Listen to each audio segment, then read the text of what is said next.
जाट और मुसलमान का कॉम्बिनेशन पश्चिम उत्तर प्रदेश में उन्हें फायदा देगा और वो निश्चित रूप से वो आएगा, क्योंकि जो पश्चिम उत्तर प्रदेश में पीड़ित है जहां पर दलित, वो जाटों से ही पीड़ित होता है, इसलिए वो उससे अलग रहता है। उसकी इतर वो ब्राह्मणों के साथ चला जाता है, क्योंकि उसे ब्राह्मणों से कोई बहुत बड़ी दिक्कत नहीं हुई है। तो ये एक बड़ी चीज है, इसलिए मुझे लगता है चंद्रशेखर पे इतना जोर भी नहीं दिया जा रहा है कि जितना वो पहले शुरुआती दौर में सोच रहे थे, क्योंकि शुरुआती दौर में ये भी लग रहा था कि हो सकता है जयंत ना आए साथ में, लेकिन अब चूंकि जयंत आ गए हैं तो ऐसी स्थिति में मुझे नहीं लगता है कि सपा को बहुत ज्यादा उसकी जरूरत है। यदि आ जाता है तो बहुत अच्छा है, लेकिन वो बहुत ज्यादा कन्वर्ट नहीं होता है, फिर वो मायावती की तरफ चला जाएगा, वो चंद्रशेखर को भी उतना पसंद नहीं करेगा। तो इस बात को समझना पड़ेगा, ये एक बड़ी इक्वेशन है इस बात की। और यदि ये तो हो गई जो पश्चिम उत्तर प्रदेश के इस क्षेत्र की बात, और जो ये ब्रज का क्षेत्र है, यहाँ पर भी कॉम्बिनेशन जो है मुस्लिम जाट का भी हो सकता है।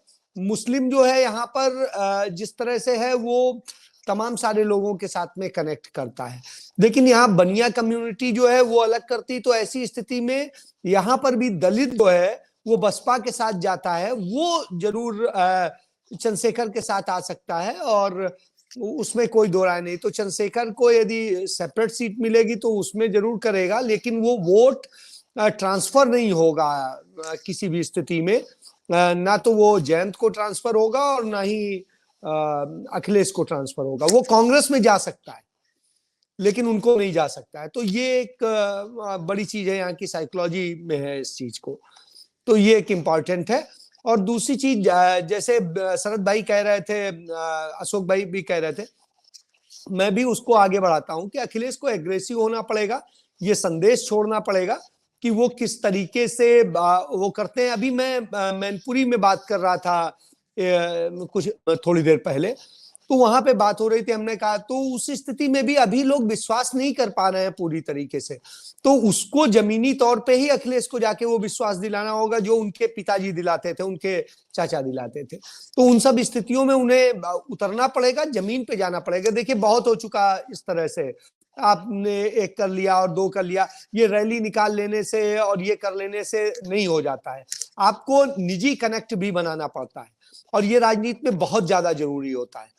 आपको 2-4-6 गांव में आपको जाना पड़ेगा और जा करके उसमें दाऊ से और उनसे ताऊ से और सबसे मिलना पड़ेगा। जब तक ये नहीं होगा, कुछ माताओं से मिलना होगा, तो जब तक ये नहीं होगा तब तक इन सब स्थितियों से ये जो ऊपरी जो सतही वाला है वो तो उस स्तर पे तो वही होगा। और उस स्तर पे एक समस्या और आती है, जब दूसरा वाला पहुंच जाता है, वो जाके मनाने लगता है, तो आदमी फिर उधर नाराजगी खत्म हो जाती है।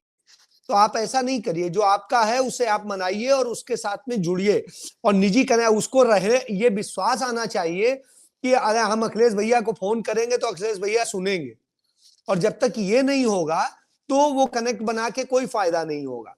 प्रियंका गांधी ने देखिए एक चीज को किया है कि जाती हैं तो गांव के अंदर चली जाती हैं, अचानक महिलाओं के साथ बैठ जाती हैं, उनके साथ वो करती, ये पब्लिक कनेक्ट बनाता है। तो ये नहीं है कि इसका कोई वैसे लेंगे। तो ये चीजें, कुछ चीजें सीखने वाली, कुछ चीजें नरेंद्र मोदी से सीखने वाली है। वो जहां जाते हैं वहीं पे एक ड्रामा क्रिएट करते हैं कि हमारा यहाँ से क्या कनेक्ट है, क्या हमारा इसका इतिहास है, क्या जुड़ाव। तो ये ड्रामे भी कई बार जरूरी होते हैं और इन ड्रामों के कारण ही आज तक उसका ड्रामा चल रहा है। तो आप इन बातों को समझना पड़ेगा। तो इन चीजों को जब समझेंगे तो मुझे लगता है बेहतर है। और देखिए, लोग बदलाव का मन बना चुके हैं। अब जब बदलाव का मन बना चुके हैं तो उसको विश्वास तो आपको दिलाना पड़ेगा ना। और यदि आप विश्वास नहीं दिला पाए तो ऐन वक्त पे आके 20 सीटों में जैसे बिहार में लूज कर गए, वही स्थितियां कहीं ये ना हो जाए।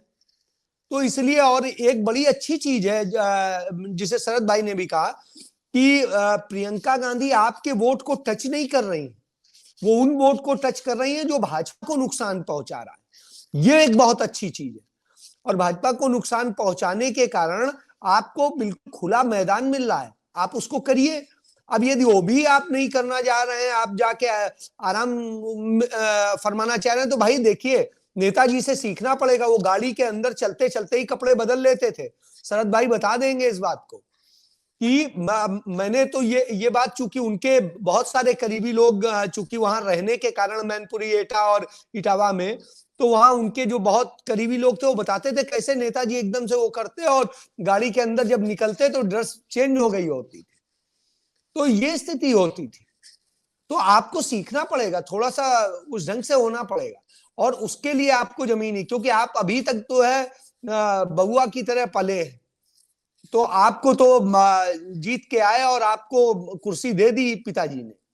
अब आपको जमीनी बनना पड़ेगा, अब अपने पिताजी की तरह धरती पुत्र बनना पड़ेगा, और जब धरती पुत्र बनेंगे तभी आपको धरती स्वीकार करेगी। और आप हमसे जुड़े रहने के लिए सब्सक्राइब करें YouTube पर, फॉलो करें Twitter पर और लाइक करें Facebook पर। और ज्यादा जानकारी के लिए आपको टाइप करना होगा सिर्फ न्यूज़ नशा।